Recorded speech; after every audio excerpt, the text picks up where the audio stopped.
Shalom. Puji nama Tuhan ya, kita ketemu lagi. Terakhir Natal ya saya di sini ya, pas bulan-bulan Desember itu ya. Apa kabar?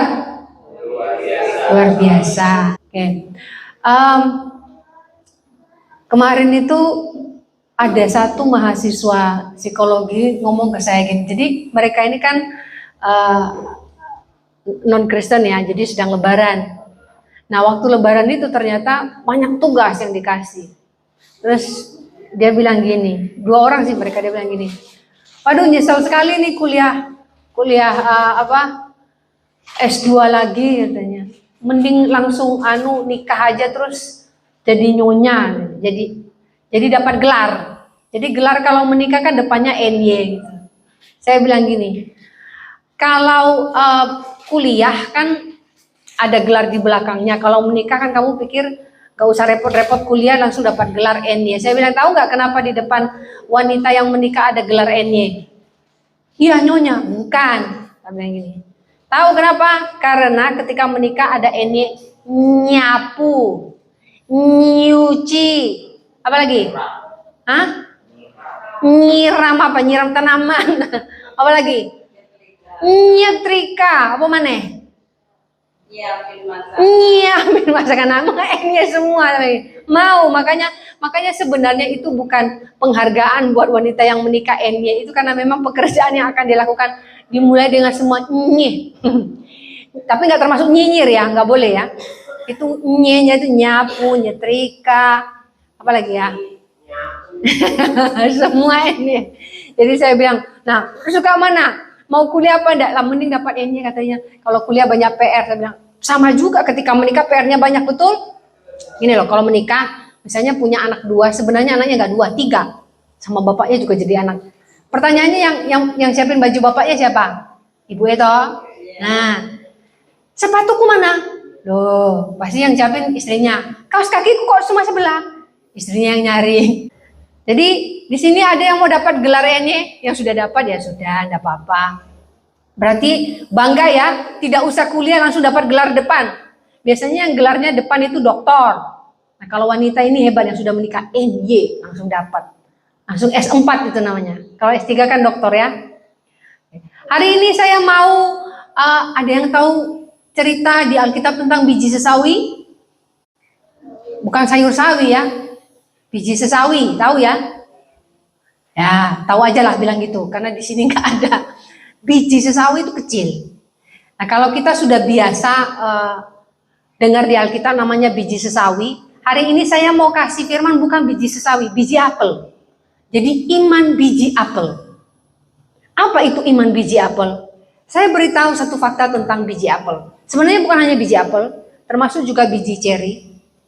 Jangan pernah memakan biji apel. Biji apel ketika dimakan, masuk di dalam perut, itu akan mengeluarkan yang namanya amigdalin, itu yang namanya sianida. Jadi berhati-hati ketika makan apel. Jangan makan bijinya. Kalau sebenarnya yang paling sangat berbahaya ya, tergantung daya tahan tubuh ya. Kalau bijinya itu sekitar 200 biji-bijinya, itu sebenarnya 40 apel ya. Itu masuk dalam tubuh, itu bisa mematikan karena jadi sianida. Kalau biji sesawi, ada yang tahu nggak kenapa dikasih perumpamaan oleh Tuhan tentang biji sesawi? Kita baca dulu ya biji sesawi di dalam Matius 17 ayat 20. Matius 17 ayat 20. Ia berkata kepada mereka, karena kamu kurang percaya, sebab aku berkata kepadamu, sesungguhnya sekiranya kamu mempunyai iman sebesar biji sesawi saja, kamu dapat berkata kepada gunung ini, pindah dari tempat ini ke sana, maka gunung ini akan pindah dan takkan ada yang mustahil bagimu. Ketika bicara biji sesawi, bukan berarti Tuhan rumahku sempit, pindahkan yang besar itu. Bukan seperti itu ya. Atau Tuhan motorku pindahkan ke sana, mobilnya pindahkan ke sini. Nah jadi kita berimannya tidak seperti itu. Ketika bicara biji sesawi, itu bicara, karena biji sesawi itu kecil. sangat kecil. Jadi perumpamaan ini bicara bertumbuh dan menjadi besar. Kalau datang ke gereja, itu jangan jadi Kristen saja. Harus punya iman dan bertumbuh. Bertumbuh di dalam iman yang semakin besar. Kemudian bicara biji sesawi itu bicara tentang beriman dan semakin dikuatkan. Beriman ini juga bukan hanya beriman saja, tapi juga dikuatkan. Karena ketika menjadi Kristen, ada begitu banyak tantangan yang kita hadapi, jadi harus dikuatkan. Biji sesawi ketika dia jadi pohon itu besar dan batangnya itu sangat besar dan sangat kuat. Jadi kalau ada angin itu tidak mudah, pohonnya itu tidak mudah miring gitu loh atau oleng karena memang akarnya besar, kemudian batangnya juga besar, jadi kuat. Makanya dikasih perumpamaan ini oleh Tuhan. Mungkin dari awalnya dipikir ini biji mau jadi apa, paling segini besarnya, ternyata tidak, itu menjadi pohon yang besar. Jadi punya iman dan dikuatkan. Kemudian ketika bicara biji sesawi itu merendahkan hati dan ditinggikan oleh Tuhan. Jadi 3 hal ini makna dari biji sesawi. Yang pertama tadi bertumbuh dan menjadi besar. Kedua, beriman dan dikuatkan. Yang ketiga adalah merendahkan hati tetapi akan ditinggikan oleh Tuhan. Biasanya orang Kristen tidak terima atau kita tidak terima ketika direndahkan orang. Kita pasti ngelawan. Kita ngomel. Karena ketika orang menghina kita, kita akan langsung bereaksi untuk menyatakan bahwa apa yang mereka lakukan dengan merendahkan kita itu keliru. Jangan pernah istilahnya membela diri ataupun bereaksi dengan orang-orang yang merendahkan Anda. Jadi kalau misalnya orang mengatakan, oh si ini begitu, oh si ini, diam saja. Yang ngomong mulutnya dia kok, bukan mulutnya Tuhan. Jadi ini bicara biji sesawi. Nah sekarang kalau kita sudah mengerti biji sesawi, bagaimana dengan iman orang yang namanya biji apel? Kenapa bicara iman biji apel? Karena ada orang beriman justru menjadi racun dalam hidupnya. Kita akan melihat bagaimana perbedaan antara iman biji sesawi yang tadi dia bertumbuh dikuatkan, kemudian dia beriman dan kemudian dia dikuatkan dan dia merendahkan hati lalu ditinggikan Tuhan. Berbeda dengan iman biji apel tadi yang menjadi racun. Yang pertama, perbedaannya dengan biji sesawi, iman biji sesawi dan iman biji apel adalah iman biji apel itu bertumbuh besar dalam keinginan pribadi. Nah, jadi ada yang begitu besar, keinginan di dalam hatinya begitu besar, tapi keinginan pribadi. Ini seperti semua tentang dirinya. Jadi kalau bahasa Inggris disebut ini self-center, pokoknya dia semua. Kita mulai dari gereja. Orang-orang yang punya iman biji apel, rajin ke gereja, tetapi kalau bisa dia saja yang disebut di gereja. Nanti saya yang itu, ini saya. Jadi kalau bisa dia semua yang berkuasa di gereja, dia yang mengatur gereja, kalau bisa dia terus yang dipuji di gereja. Bagi dia tidak mau kalau orang lain dipuji. Jadi semua tentang dirinya. Apalagi kalau ada acara, oh itu kalau bukan saya acaranya nggak lancar misalnya gitu. Oh itu saya yang sumbangkan, padahal bukan seberapa. Jadi iman orang yang punya biji apel yang seperti ini bertumbuh besar di dalam keinginan pribadi. Inginnya apa? Ingin dipuji. Apalagi ingin berkuasa. Apalagi keinginan pribadi. Jadi semua tentang dirinya. Dia berpikir bahwa itu hal yang benar. Tidak ada hal yang benar ketika datang ke gereja, semua kemuliaan yang bagi nama Tuhan kita ambil. Seperti ini. Kalau kita ke gereja, kita melayani, itu semua buat Tuhan, bukan buat kita. Jadi kalau Anda bisa bermain musik, Anda bisa bernyanyi, Anda bisa apapun di gereja, itu buat Tuhan, bukan buat kita. Makanya ada beberapa orang yang melayani di gereja, ngomong seperti ini. Itu pendeta jarang memberikan pujian buat jemaatnya. Kalau pendetamu tidak muji kamu, ya sudah, tidak apa-apa. Ada Tuhan yang melihat yang kamu kerjakan. Karena gini, ketika kita tulus melakukan pelayanan, kita tidak butuh pujian dari manusia. Selama kita tulus, kita tahu bahwa Tuhan melihat dan Tuhan berkenan atas itu. Tapi kalau kita menanti-nantikan pujian, berarti Anda melakukannya bukan untuk Tuhan. Anda menantikan pujian. Berapa kali ada anak muda jemaat pindah gereja. Kenapa? Oh kita sudah melayani sekian lama, pendetanya ngajak makan aja nggak pernah. Saya bilang kebalik, mending kamu yang ngajak pendeta makan. Tapi pendetanya kaya. Tidak apa-apa, bukan soal kaya miskin. Sekarang siapa yang punya hati, betul? Mau sekaya apapun pendetanya, jemaatnya miskin tapi ngajak makan gorengan, nggak apa-apa bagi saya. Jadi jangan tunggu-tunggu ditraktir. Oh, kita sudah ini lakukan banyak hal buat gereja nggak lakukan apa-apa. Nggak usah. Biar Tuhan yang melihat dan melakukan dan membayar dan istilahnya memberkati apa yang sudah Anda lakukan buat gereja. Jadi iman biji apel itu dia membesarkan diri, membuat, jadi bukan besar di dalam pengharapan, tapi besar di dalam keinginan pribadi. Semua tentang dirinya sendiri. Itu bicara kalau kita di gereja. Lalu bagaimana kalau bukan di gereja? Di dalam kehidupan pribadi. Di dalam kehidupan pribadi kita rajin berdoa.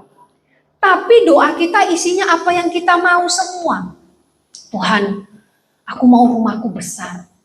Tuhan, aku mau begini, aku mau terus. Berapa kali saya ajarkan jemaat, kalau mau berdoa jangan minta dulu, bersyukur dulu. Tuhan, motorku ini butut, kadang-kadang rodanya mundur sendiri, tapi aku bersyukur Tuhan. Bersyukur dulu, jangan Tuhan motorku lo udah bunyi, masa gak diganti Tuhan? Tuhan bilang udah, untung gelundung motornya, gak bersyukur.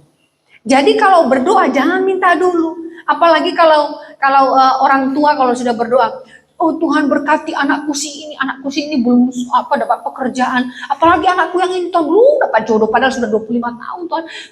Semua minta. Sebentar dulu, bersyukur dulu buat anak. Terima kasih Tuhan, anak pertamaku sehat. Terima kasih dia sudah dapat pekerjaan. Kemudian anak kedua, terima kasih anak yang kedua aku Tuhan masih sekolah dan aku masih sanggup biayai. Itu doanya dulu. Belum apa-apa minta. Ada anaknya masih SMP kelas 3, ibunya sudah doakan jodoh. Kenapa didoakan jodoh? Soalnya kayak anak tetanggaku itu menikah sama orang-orang tidak mampu, jadi miskin anak-anakku. Hah? Kenapa mikir anakmu masih SMP, mikir anaknya jodohnya dapat yang mana? Jadi kalau mau berdoa jangan minta dulu, bersyukur dulu dengan apa yang kita miliki. Sebelum saya punya mobil, saya dan suami saya naik sepeda motor kok. Kami naik sepeda motor, belum lagi nanti hujan-hujan, terus pulang ada yang sakit. Tapi kami bisa bersyukur. Kenapa waktu itu sebenarnya kalau mau sombong-sombong kami bisa memaksakan diri aja membeli mobil. Tapi kalau memang tidak sanggup, karena waktu itu kami cicil rumah. Yang mending kami cicil rumah. Nggak mungkin kami tinggal di di mobil. Beli mobil nggak punya rumah, tinggal di mobil. Ya nggak mungkin toh. Ya beli apa yang perlu, itu pun masih bersyukur sama Tuhan. Terima kasih Tuhan, pertama sekali kami tinggal di dalam rumah kami nggak punya meja makan, kami makan di lantai, kami bersyukur. Sampai waktu itu kita harus beli meja makan karena papa saya kan udah tua, kasihan orang tua kok makan di lantai. Baru kita beli meja makan yang ada yang paling murah kalau bisa, yang penting orang tua bisa duduk. Itu bicara ucapan syukur. Beriman itu bicara dengan yang masuk akal dulu. Bersyukur dulu, apa yang dikasih Tuhan syukuri. Jadi makanya gini ya, kalau kita belajar tentang iman sesawi jangan lihat ke atas terus, lihat ke bawah kadang-kadang. Artinya gini, kok itu kaya Tuhan, kok itu sukses Tuhan, karena Anda selalu melihat ke atas, lihat ke bawah. Aduh ternyata aku lebih bagus ya Tuhan ya, aku sudah punya rumah, punya sepeda motor, itu tinggal di emperan. Ada jemaat di Nganjuk sana dulu tidurnya di jalan itu. Kenapa? Karena dia diusir keluarganya, dia menjadi Kristen. Kita jadi jangan lihat ke atas terus, lihat ke bawah. Itu iman biji sesawi. Kalau iman biji apel itu jadi racun tentang dirinya. Loh kok aku tidak seperti dia? Kok aku tidak sesukses dia? Jadi kita harus punya iman biji sesawi, jangan iman biji apel, itu jadi racun. Ketika kita bicara tentang diri kita sendiri, itu bisa menjadi racun. Kita menjadi orang yang egois, kita menjadi orang yang sebentar, dia jangan didahulukan dulu, saya dulu. Semua kita, dan Tuhan tidak mau ini. Tuhan mengatakan apa? Kasihilah sesamamu itu bukan hanya shalom, mengasihi itu bicara mendahulukan. Kalau bicara mengasihi seperti ini. Ada pertanyaan psikologi begini. Anda punya 2 apel, ketika Anda punya 2 apel, teman Anda yang sangat lapar dan tidak punya pekerjaan minta apel itu. Anda kasih berapa apelnya? 1. 2, dia tidak bisa kerja, Anda bisa kerja, kasih dia 2 karena Anda masih sanggup beli 2 apel, dia tidak sanggup. Itu yang menjadi orang Kristen. Pertanyaan psikologi ini sederhana. Sepertinya kita adil memberikan 1 buat dia. Di hadapan Tuhan itu tidak adil. Dia tidak mampu, dia miskin. Anda punya 2 dan Anda masih bekerja, Anda sanggup. Berikan dia 2. Karena Anda masih bisa beli. Jadi iman biji sesawi ini bicara mengasihi tadi itu adalah tidak tentang dirimu. Tapi bagaimana kita memberikan sesuatu untuk orang lain, dahulukan orang lain. Tapi mendahulukan itu berhikmat ya. Berhikmat juga, ada orang mendahulukan orang lain sampai tidak berhikmat. Itu berbeda lagi ceritanya. Jadi kita juga harus tahu seperti ini. Ada seorang suami, dia mendahulukan ibunya daripada istrinya. Sepertinya ini yang sering jadi memilih ini. Yang punya mertua di sini siapa? Boleh angkat tangan? Nah, bingung toh milih mertua apa istri. Jadi waktu itu seperti ini. Istrinya hamil dan harus ke rumah sakit. Ibunya itu manggil, perlu anaknya di rumah soalnya gentengnya bocor lagi hujan. Pilih mana? Istrinya ini mau melahirkan nih. Ibunya bingung sama bocor itu atap. Suaminya mengutamakan ibunya, kan, ibuku kasihan yang melahirkan aku, nanti kalau hujan sakit terus gentengnya jatuh, istrinya ditinggal. Apa yang terjadi? Istrinya itu melahirkan sampai pecah ketuban tuh mau keluar, untung ada bukan bidan, jadi kayak apa sih yang di desa-desa itu dukunnya. Nah, dukun terpaksa ini. Jadi pas dia pulang itu dia pas pergi ke rumah ibunya dia nggak bawa handphone lagi. Terus lama pulangnya sampai sore, dia baru dicariin, terus kemudian dia baru, anaknya sudah lahir. Nah itu keliru loh ya. Jadi seperti mengutamakan, tapi ingat prioritas kita apa dulu. Nah itu harus berhikmat. Makanya ketika masuk di dalam konseling pernikahan, ada pertanyaan. Ketika Anda menikah, yang Anda dahulukan anak tenggelam misalnya ya, di atas kapal nih. Kemudian tenggelam, yang Anda selamatkan istri apa anak? Ibu, dia tidak mau selamatkan suami, anak katanya. Istri. Kalau konseling pernikahan, ibu gagal bu. Kata pendeta, diulang lagi konselingnya sampai diselamatkan suaminya.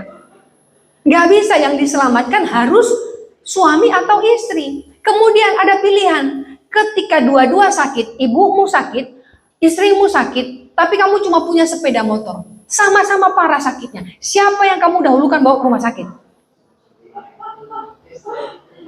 Waduh, bonceng 3 wes, gak bisa, mati malah 3-3-nya nanti.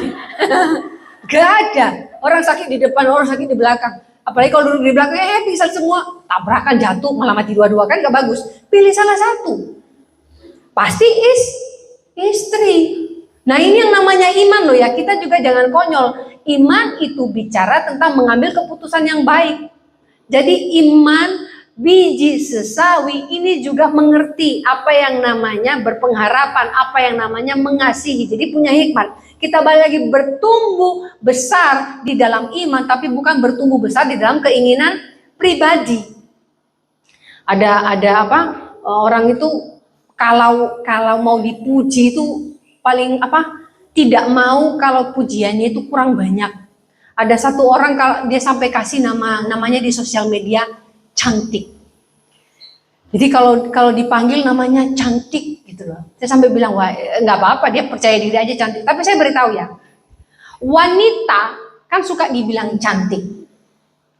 Kalau pria suka dibilang laki-laki, biar sekarang kan ada yang laki-laki gitu ya, jadi laki-laki gitu. Tapi wanita tanpa C itu masuk museum. Laki-laki tanpa L juga masuk museum. Wanita cantik, coba hilangin C-nya. Antik masuk museum. Laki-laki hilangkan L-nya. Aki-aki masuk museum juga. Jadi kurang C dan kurang L-nya. Kita tanpa iman di dalam Tuhan, kita juga harusnya masuk museum. Karena kita kalau tidak hidup di dalam iman, kita sama saja dengan dunia ini. Roma bilang apa? Jangan seperti dunia ini. Maksudnya apa? Dunia ini bisa hidup, berjalan seperti biasa. Tapi kalau tidak punya iman, hidupnya itu berbeda. Tidak dalam perlindungan Tuhan. Jadi bagaimana penyertaan Tuhan itu begitu besar buat kita. Karena Tuhan mengasihi kita. Ketika kita punya iman biji sesawi, kita percaya bahwa meskipun iman kita kecil, tapi kita punya Tuhan yang besar, yang akan membuat kita menjadi orang yang besar. Orang yang besar itu bukan menjadi orang yang kaya loh ya. Tapi orang yang besar bisa memberkati orang lain, bisa melindungi orang lain, dan kita tidak memikirkan diri kita sendiri. Itu yang pertama tadi, perbedaan biji apel dengan biji sesawi. Ini iman biji apel. Markus 7 ayat 22. Perzinahan, keserakahan, kejahatan, kelicikan, hawa nafsu, iri hati, hujat, kesombongan, kebebalan. Nah, ini ayat untuk mereka yang punya iman biji apel. Karena punya keinginan pribadi, hawa nafsu, kesombongan, kejahatan, kelicikan, semua untuk dirinya sendiri. Firman Tuhan sudah jelas mengatakan di sini bahwa orang-orang yang seperti ini tidak akan masuk dalam kerajaan Allah. Jadi ini bertumbuh besar dalam keinginan pribadi. Hari ini kalau punya keinginan pribadi, tolong sebelum minta berdoa dulu, bersyukur. Dan meminta harus masuk akal, ya. Jangan yang tidak masuk akal. Meskipun Tuhan kita itu akan menjawab dengan hal yang mustahil, tetapi mintalah sesuatu yang masuk akal. Paham ya maksudnya yang masuk akal? Saya pernah bilang waktu pas saya ngajar di PBS, saya bilang seperti ini. Itu pendeta semua, saya bilang, tolong pendeta-pendeta, kalau berdoa jangan minta mobil dulu. Pertama, apakah Anda sanggup bayar pajaknya? Beli mobil baru sekarang pajaknya itu bisa 10 juta. Bahkan kalau yang, karena sengaja pajaknya tinggi, itu 10 juta mobil yang paling murah. Kalau Anda mau yang, bisa keluarga apa, itu pajaknya bisa belasan juta. Kemudian servisnya, apakah Anda sanggup? Servis aja itu bunyinya juta. Mobilnya ganti oli, servis ini, servis itu, sekali servis itu 3-4 juta. Kalau Anda bilang, ganti oli saja, olinya saja sudah hampir 1 juta. Jadi tolong doakan sesuatu yang masuk akal, yang memang perlu. Kalau memang Tuhan tahu gereja butuh mobil, pasti Tuhan kasih. Tapi kalau Tuhan bilang belum waktunya untuk punya mobil, punya sepeda motor, puji Tuhan. Jadi berdoa kepada Tuhan untuk gereja, minta sesuatu yang dibutuhkan, bukan yang diinginkan. Nah, itu bicara tentang doa ya. Jadi jangan punya keinginan-keinginan yang tidak masuk akal. Yang kedua, bicara iman biji apel ini adalah beriman sebagai identitas. Orang apa? Orang Kristen ya, oh ya gereja mana? Itu identitas. Jadi dia menunjukkan imannya sebagai orang Kristen. Pertama dia ke gereja. Kemudian kadang-kadang pakai kalung salib, ya. Kalung salib. Kalau nggak kalung salib, dia langsung bawa yang langsung gede segini. Nah, itu. Terus rumahnya dipasang tiang salib, tiang listrik bentuk salib, terus ditulis di atasnya Indri misalnya, inilah raja orang Yahudi misalnya, ya. Pokoknya kalau bisa semua atribut kekristenan ada di rumah. Seseorang pernah datang ke rumah saya, tanya begini, Cici ini pendeta tapi di rumah kok nggak ada salib? Emang kenapa? Salibnya ada di hati saya tidak perlu salib ditaruh sana sini. Dulu kan Cici pernah lukis gambar Yesus, kok nggak taruh situ? Yesus yang sesungguhnya ada di hati saya. Ya, tapi kan kalau pendeta, siapa bilang mana ada ayatnya? Pendeta di rumahmu harus ada salib dan gambar Yesus. Nggak ada. Jadi dia komplain. Ya setidaknya ada ayat-ayat firman Allah. Saya bilang, itu yang di atas TV saya, kamu tahu nggak? Itu ayat firman Allah.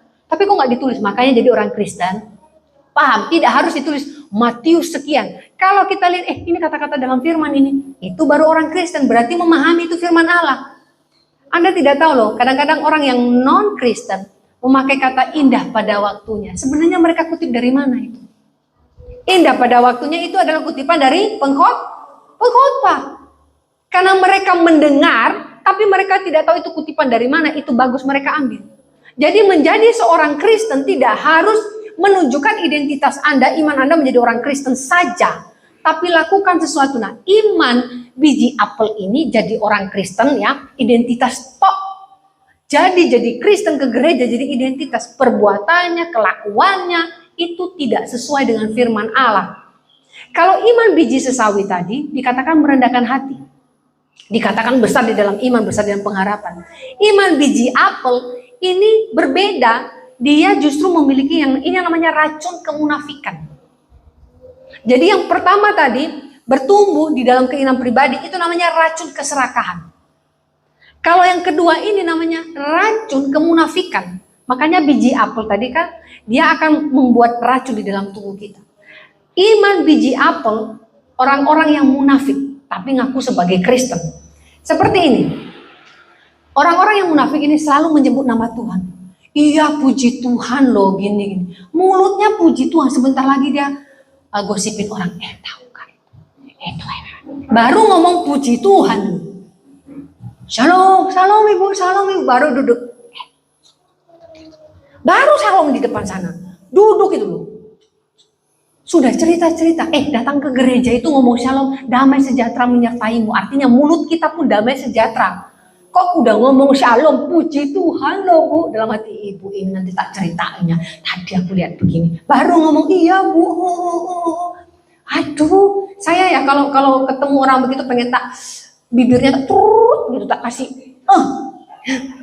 gitu loh. Kalau aku tuh tak pites-pites itu. Mulutnya begitu manis ketika berbicara, tapi setelah itu di belakang itu semua memakai nama Tuhan. Iya puji Tuhan sekarang anak-anak saya begini, puji Tuhan.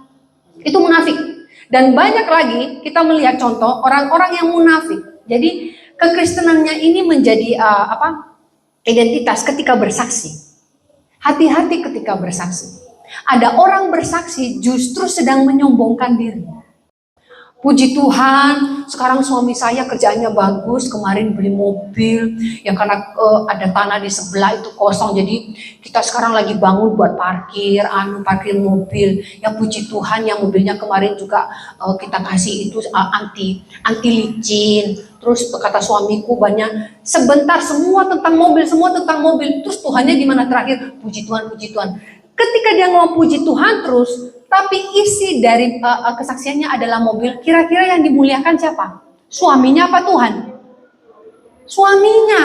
Makanya kalau bersaksi, itu benar-benar kepada Tuhan, bukan kepada kehebatan kita. Puji Tuhan loh ya, sekarang saya itu ya, kemarin itu tidak sanggup bayar kuliah anak. Wah dalam hati, puji Tuhan dia diberkati Tuhan. Iya sekarang anakku itu ya, dapat ini biaya itu, biaya ini. Dikasih motor loh sama ini. Terus udah gitu anakku dulu dijanjikan pekerjaan. Anakku sebentar, Tuhannya kapan? Puji Tuhan terus. Jadi fokusnya menceritakan apa yang didapat, bukan apa yang Tuhan lakukan. Jadi ketika Anda bercerita tentang mobil, misalnya Anda diberkati mobil, puji Tuhan, Tuhan memberkati kami hari ini untuk apa yang kami butuhkan. Kalau mau sebut mobil, ya boleh, tetapi tidak usah fokus ke mobilnya banyak. Sekarang kami dikasih mobil untuk boleh menjemput anak sekolah minggu. Fokus ke anak sekolah minggunya, fokus pada fungsinya, bukan fokus pada mobilnya. Iya mobil putih loh itu, apalagi dapat nomor cantik itu mobilnya 805 bos, saya gitu. Kenapa fokus pada mobilnya? Nah ini orang-orang yang beriman sebagai identitas. Ketika bersaksi dia fokus pada objek yang dia dapat, bukan pada pribadi yang memberkati dia. Nah ini ya, jadi iman biji apel ini racun kemunafikan. Selalu menyebut nama Tuhan, tapi hidupnya tidak benar. Menggunakan ayat firman Tuhan. Nah, berapa kali saya katakan, ketika si A berantem sama si B, 5 menit kemudian muncul status sosial. Tuhan yang membalas. Ambil ayat firman Tuhan. Mulut yang bocor, pokoknya kalau bisa semua dibalas pakai ayat. Terus yang sebelah bilang, ini pasti ayat buat saya, dibalas juga pakai ayat. Apa, saya pernah sampai bilang hebat ternyata ya orang-orang Kristen ini, membalas pakai ayat. Luar biasa, pendeta aja jarang balas ayat sama ayat. Ini jemaat bisa balas ayat sama ayat, tapi saling menghina. Jadi yang sana, ada pernah bilang gini, ini loh bu, saya dikirimi apa itu? Perempuan Sundal. Waduh, saya bilang, terus kamu balas apa? Saya balas lagi bu, apa? Yang Rahab itu perempuan Sundal. Saya bilang, sebentar, Rahab itu perempuan Sundal, tapi lihat ceritanya seperti apa. Jangan asal ambil. Terus mereka banyak ambil di Amsal.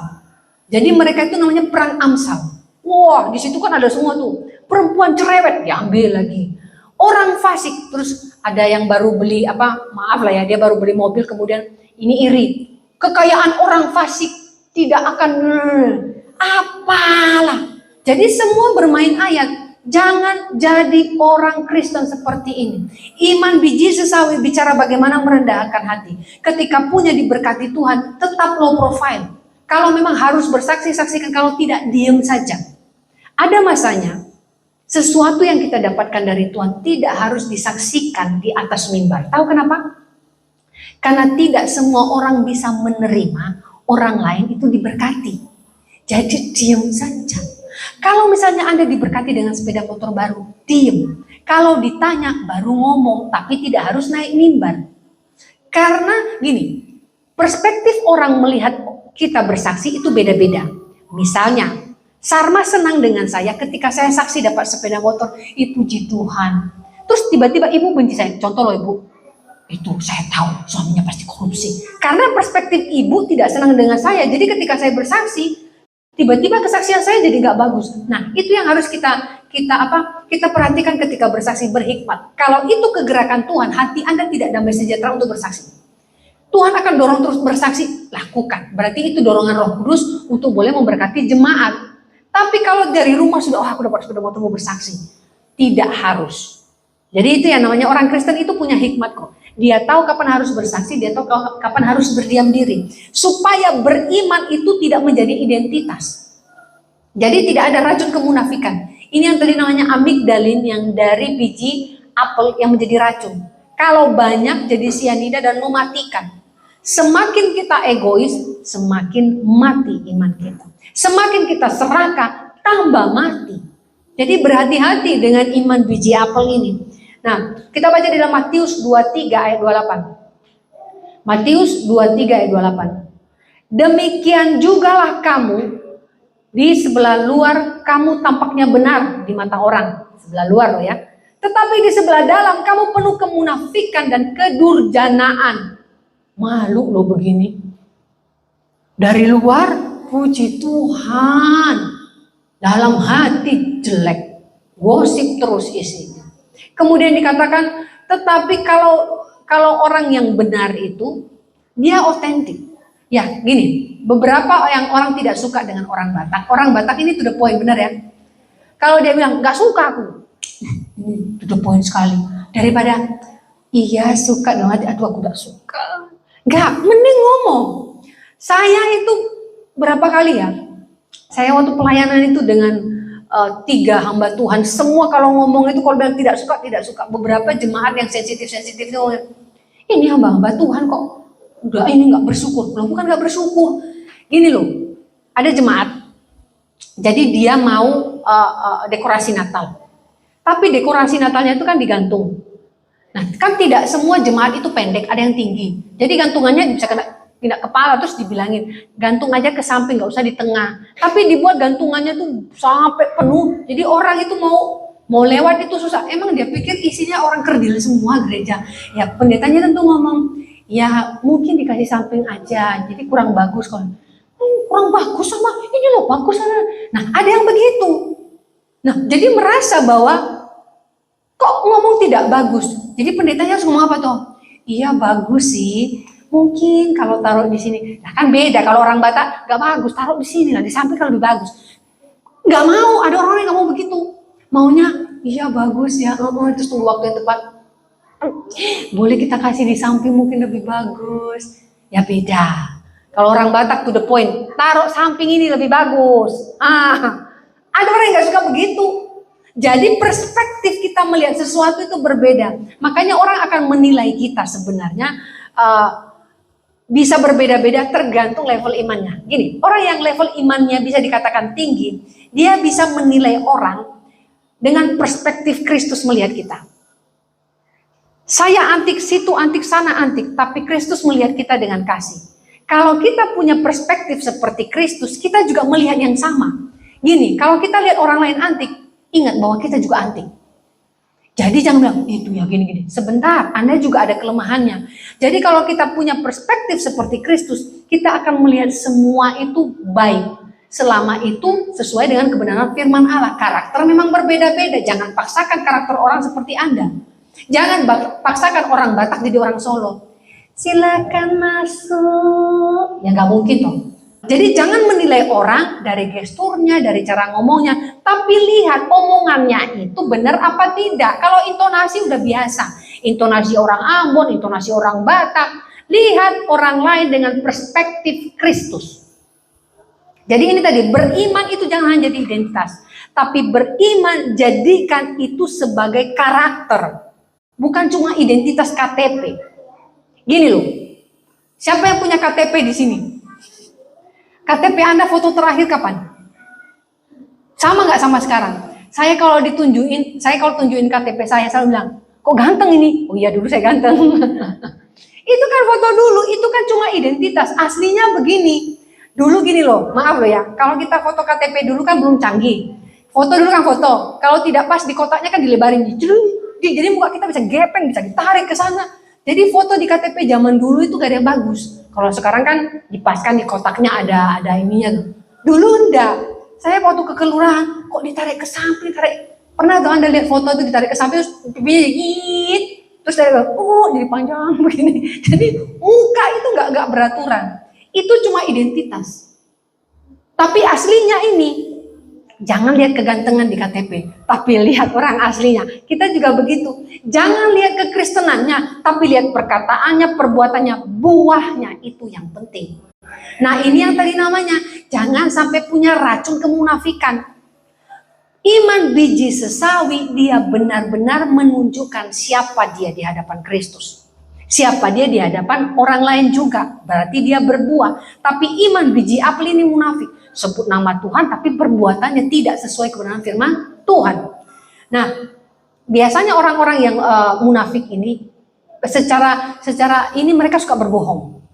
Jadi gini, mereka tidak punya kelebihan, tetapi seakan-akan punya kelebihan untuk menyombongkan diri.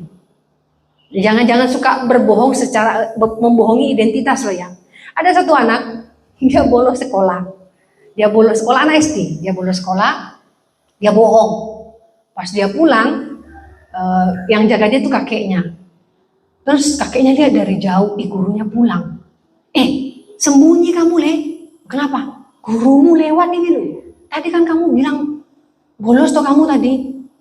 Terus si anak SD ini bilang, enggak Mbak, yang sembunyi Mbak. Loh, yang sekolah kan kamu, Le, bukan Mbak. Loh, Mbak yang sembunyi loh, kenapa saya? Soalnya tadi aku bolosnya bilang, Mbahku mati. Nah, jadi dia suruh Mbahnya sembunyi. Gurunya lewat. Jadi nanti kalau guruku tahu Mbak masih hidup, tahu kalau aku bolos. Nah terus kalau besok lewat lagi, ya Mbak besok pura-pura mati lagi. Nah anak kecil tuh bisa bohong begitu. Orang Kristen juga suka bohong begini. Bohongnya apa? Bohongnya supaya dia bolos dengan imannya. Bolos untuk berbuat baik. Bolos untuk mengucapkan firman. Bolos untuk melakukan kebenaran. Hari ini pray untuk jadi orang baik dulu. Aku mau jahat hari ini. Tidak ada keputusan seperti itu. Nanti kalau Tuhan bilang hari ini aku pray memberkatimu, gimana? Mau? Hari ini aku pray memberikanmu nafas, mau? Ya jangan.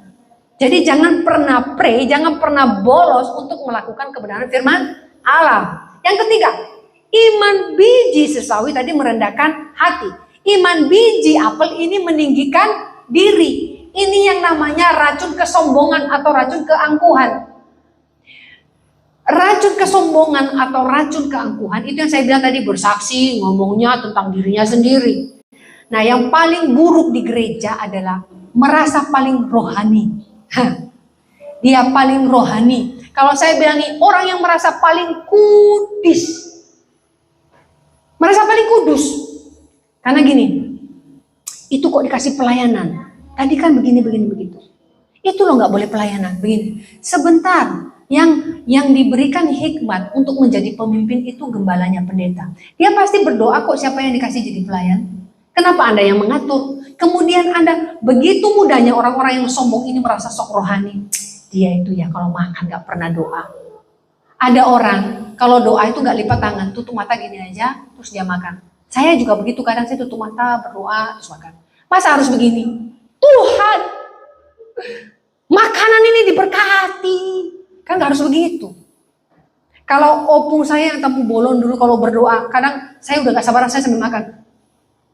Opung itu kalau berdoa tahu, diberkati janda-janda Tuhan, pelayanan kami juga yang di Manado Tuhan diberkati. Oh ibu ini yang susah pekerjaannya, lama sekali Opung ini berdoa. Nah tapi Opung itu kalau berdoa, didoakannya semuanya, sampai semua orang bisa dengar doanya apa, karena dia ingin menekankan bahwa ketika kamu mau makan, ingat ada orang susah. Begitu. Tetapi ada orang doanya gede-gede supaya dilihat rohani sekali.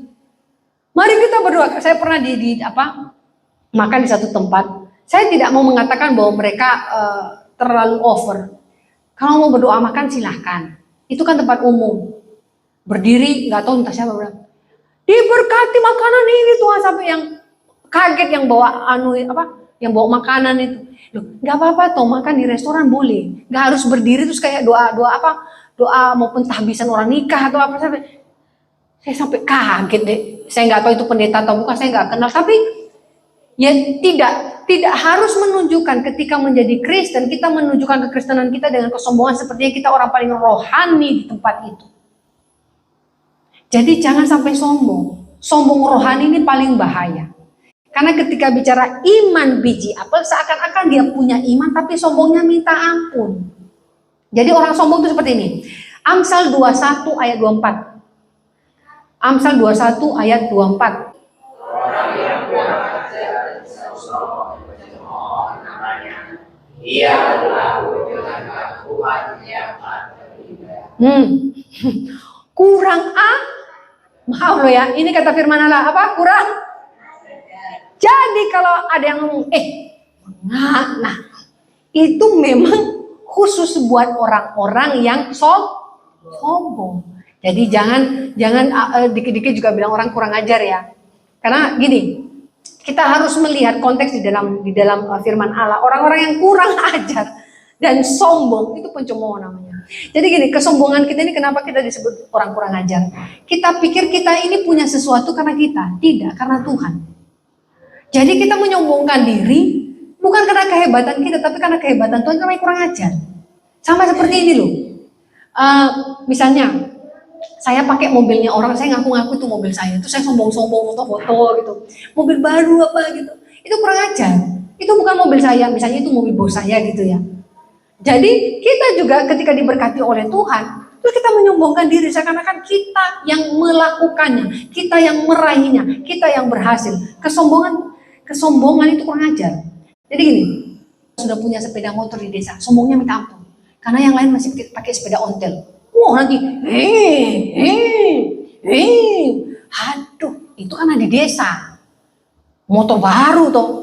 Wah, yang satu nggak mau kalah. Yang itu kan motornya cuma manual. Oh, yang satu beli yang matic, yang bokongnya semok itu. Wah, kan soalnya kan agak halus. Pak mereka minta rasa-rasa kayak dunia itu udah satu kampung dia yang punya lah. Yang lain ada pakai mobil, tapi itu mobil zaman dulu namanya carry ya. Carry itu sudah butut, tapi yang penting mobil. Wah, rasa-rasa kayak sudah jadi sultan di desa itu. Sombongnya minta ampun. Saya waktu pulang liburan dulu, waktu pas kuliah saya bilang ke bapak saya, ini strata sosial di desa ini mengerikan. Yang punya motor manual, stratanya, yang punya sepeda ontel, stratanya segini. Yang manual segini, matic segini. Yang punya mobil paling busuk itu paling sultan di desa itu. Padahal itu dia dapat AC alami semua. Terus buka kacanya sih, gitu. Dia pernah datang ke rumah mau terus papa saya mau ngomong kan, terus dia buka jendelanya lama sekali. Sampai bapak saya mau ngomong, tapi sombongnya udah minta ampun itu. Nah ini orang-orang yang keracunan ini punya iman biji apel, kesombongan ini. Terus kalau di kehidupan kita sehari-hari, orang yang rumahnya sudah dicat, kayaknya punya strata lebih tinggi dari orang yang rumahnya baru tembok biasa. Wah, apalagi yang rumahnya gede gitu, cuma kayu-kayu, ada stratanya. Itu selalu direndahkan. Di dalam gereja, kalau baju Anda dalam 1 bulan, misalnya minggu pertama baju itu dipakai di minggu ketiga, jadi baju Anda cuma 2, minggu kedua, minggu keempat, minggu kelima Anda bisa pakai 3 kali baju yang sama. Oh itu sampai orangnya hafal. Baju gimana ya? Itu kadang-kadang tanpa sengaja itu merendahkan orang. Jadi kita itu sering melihat orang, menilai orang dari apa yang dia miliki. Orang-orang yang sombong adalah yang suka menilai penampilan orang. Yang suka menilai penampilan orang sombong. Yang suka menilai apa yang orang punya, orang sombong. Dan disertai dengan orang iri hati. Kenapa Anda harus melihat punyanya orang? Orang yang punya iman biji apel itu selalu seperti ini, sombong. Berapa kali saya bilang, kalau orang yang sombong itu biar miskin asal sombong. Yang penting sombong dulu. Gak punya ya apa-apa, yang penting sombong. Karena merasa ketika sombong, dia lebih hebat. Saya kalau bilang ada yang lebih tinggi dari kita, makanya jangan lihat ke atas terus, lihat ke bawah. Ada satu dia punya perusahaan, jadi dia ini punya pegawai, berapa kali yang dia percaya itu dipecat.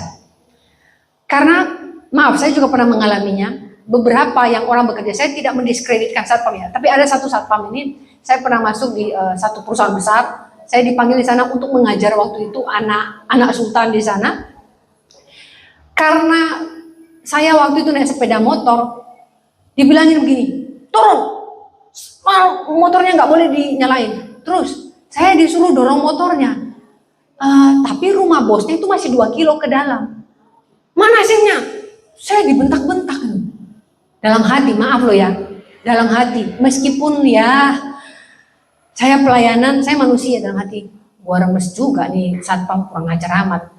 Jadi dia bentak-bentak saya, ngalah-ngalahin yang punya, padahal yang undang saya di situ yang punya, kalau saya sebut itu Anda barang-barangnya ada di sini semua elektronik. Dia lebih hebat dari bosnya. Saya dibentak-bentak. Wah, karena waktu itu saya nggak tahan emosi, saya hanya dorong 10 meter, saya bawa motor, dia coba kejar saya. Kemudian saya telepon bosnya, saya bilang ini satpam itu kurang ajar. Kenapa? Masa saya disuruh dorong motor saya ini 2 kilo? Kan itu luas pabriknya. Saya disuruh paling ujung suruh. Dia pikir saya ini kayak, ya maaf loh ya, dia satpam tuh saya naik sepeda motor kayak orang gembel-gembel gitulah. Dia mendiskreditkan saya hanya karena saya naik sepeda motor. Kalau saya naik mobil, kemudian saya naik mobil. Ibu, ya mau kemana ibu? Dalam hati gua kepret juga, lu kemarin gua pakai helm lu, mana dibentak-bentak. Nah itu akhirnya si bos ini melihat karena saya ngomong, dia gantilah satpamnya yang khusus di gerbang utama itu diambil dari desa, karena dia melihat bahwa orang-orang dari desa ini lebih polos. Orang dari desa dikasihlah handphone, karena bosnya itu kan kalau perlu sesuatu bisa telepon dia. Waktu dikasih handphone, digantilah dengan satpam yang baru. Waktu saya di sana, satpam itu lari sampai ngos-ngosan. Terus bosnya ini kan bahasa Mandarin, tapi bahasa Indonesianya agak pelan. Kenapa kamu keringat-keringat datang ke sini? Katanya bos panggil. Loh, saya telepon kamu. Kok gak diangkat? Ini tulisannya bos memanggil. Saya dari bos lari. Loh, ya saya telepon kamu. Tidak ada tulisan bos menelpon. Aduh, saya bos memanggil. Dia sampai keringat gitu. Adek, kan namanya orang desa. Dia, bos memanggil, jadi dia lari dari pos itu 2 kilo loh. Keringetan dia. Kan dia orang desa gak punya sepeda motor. Nah meskipun ada sepeda motor ini, dia masih belum belajar bawa motor. Jadi dia lari itu. Sampai saya itu tidak paham maksudnya bos memanggil. Saya baru tahu kalau bahasa Indonesia ternyata ada nama terus tulisannya memanggil gitu ya. Misalnya nama saya Florin memanggil gitu. Kalau sekarang kan calling gitu ya. Jadi HP-nya itu bahasa Indonesia. Tulisannya bos memanggil. Lari dapat keringat. Bosnya bilang, saya telepon kamu. Tidak ada tulisan bos menelpon, adanya bos memanggil. Dalam hati-hati.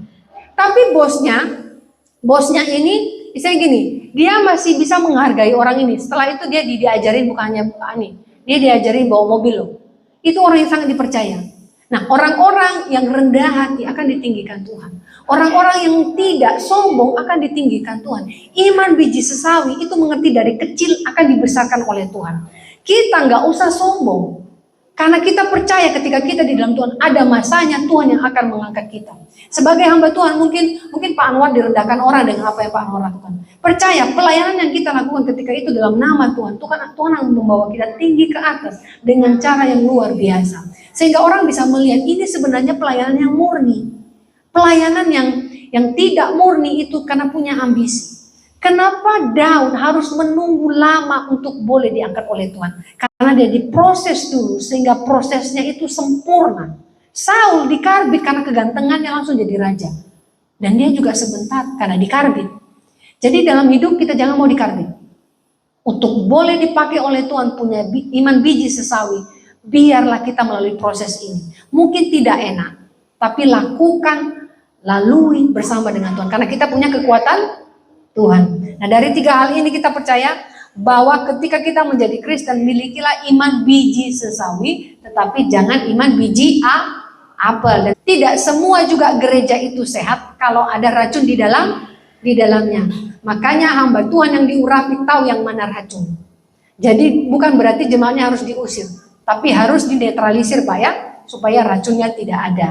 Dan sesama jemaat di tempat ini miliki perspektif Kristus. Lihatlah jemaat lainnya sebagaimana Kristus melihat dia. Tidak usah menghakimi. Kita juga punya kelemahan. Ketika kita punya kacamata yang sama seperti Kristus, damai sejahtera akan menyertai kita ketika kita beribadah di satu tempat. Karena kita tidak saling melihat kelemahan si ini si itu. Tidak usah melihat kelemahan orang lain karena kita juga punya kelemahan. Kristus melihat kita dengan kasih, lakukan yang sama kepada orang lain. Amin. Mari kita berdoa.